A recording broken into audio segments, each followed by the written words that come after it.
You're nobody. Don't pretend you matter, my mom shouted across the dinner table. And honestly, we forget you exist half the time, my brother added, smirking like it was the funniest thing he'd said all week. I stared at them, my heart hammering, my fingers gripping my fork until my knuckles turned white. And then, I did something they'd never expect. I clinked my fork against my glass and said coldly, "This won't take long." Just 3 sentences. By the time I finished, the world they thought they controlled had completely unraveled. Before we dive in, hit that subscribe button and give this video a thumbs up. If you've ever felt underestimated, ignored, or just plain invisible, this story is for you. Stick around, because by the end, you'll see how revenge isn't just about getting back, it's about making justice feel inevitable, perfect, and satisfying. I was the quiet one in the family, the overlooked one. Growing up, my mom always had a sharp tongue,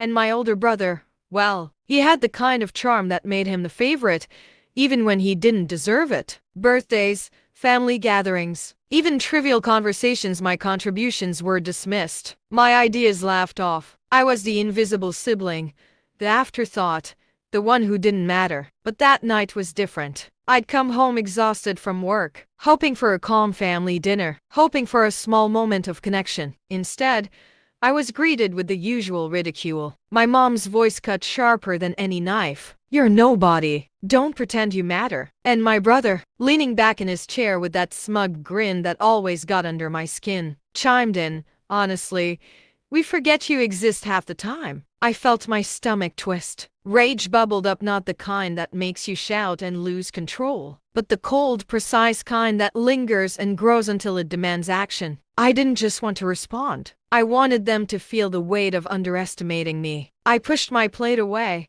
letting the clatter echo in the tense silence. Then, deliberately, I tapped my fork against my glass, the sound slicing through their smug satisfaction. "This won't take long," I said, my voice calm but deliberate. "Just 3 sentences." They laughed, assuming I was joking, assuming I was powerless. But that's when I began. Sentence 1. I reminded them of every little instance they'd overlooked me, the projects I had quietly excelled at, the times I had helped them without acknowledgement, the small victories they assumed were insignificant. I listed achievements from my job, my volunteer work, and even personal milestones. Nothing flashy, nothing arrogant, just facts, laid bare. The room went quiet. My mother's fork paused halfway to her mouth. My brother's grin faltered slightly. Sentence 2.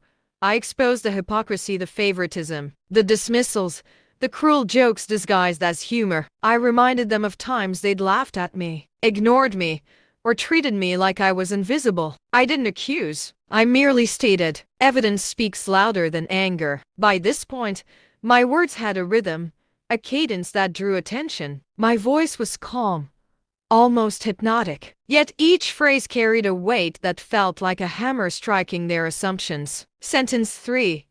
And then, the clincher. I revealed the truth they'd never expected. I had quietly built something of my own, something they had ignored, laughed at, and mocked. A career, a network, achievements that didn't rely on their approval. And the final revelation. One of my projects had a direct impact on people they respected, people who had looked down on me for years. I didn't say it loudly. I didn't gloat. I let the silence of comprehension do the work. By the time I finished, my mom's eyes were wide, her lips parting as if to protest but unable to find words. My brother's chair creaked as he shifted uncomfortably, finally realizing that I wasn't the invisible, powerless sibling he thought I was. And that's when I saw it, the subtle tremor of fear, the disbelief that someone they had underestimated could quietly orchestrate such a reckoning, with nothing but words and undeniable truth. You might wonder, why 3 sentences? Why such brevity? It wasn't random. It was surgical. Human psychology is fascinating. People rarely respond rationally when confronted with undeniable evidence in small doses. If I had gone on for an hour, my words would have been filtered through excuses and deflections. But 3 sentences? Precise, undeniable,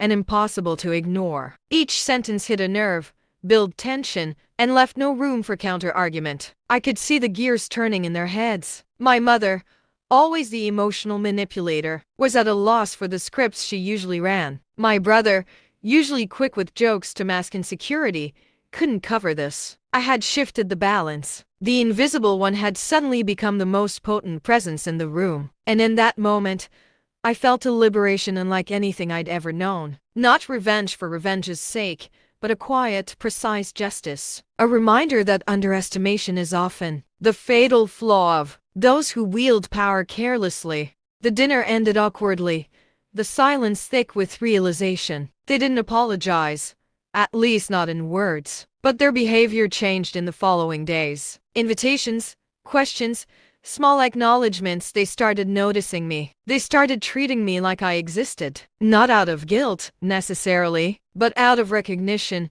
They could no longer ignore what was undeniable. The revenge was perfect not because it humiliated them in a dramatic spectacle, but because it demonstrated truth. Facts are sharper than insults, and timing is a weapon more precise than anger. I had turned their dismissal into an opportunity, their ridicule into an audience for my quiet triumph. And as I walked away from the dinner table that night, I felt an unfamiliar but exhilarating sense of power. The knowledge that I had asserted my existence, my worth, and my intelligence without needing to raise my voice, without needing to attack personally. Revenge isn't always about causing pain. Sometimes it's about reclaiming space, asserting dignity, and reminding those who doubt you that your existence and your worth cannot be erased by their neglect or cruelty. If you've ever been overlooked, underestimated, or dismissed, remember, your power is in your actions, your accomplishments, and your presence. Comment below with your own stories of vindication or clever comebacks. Don't forget to like, share,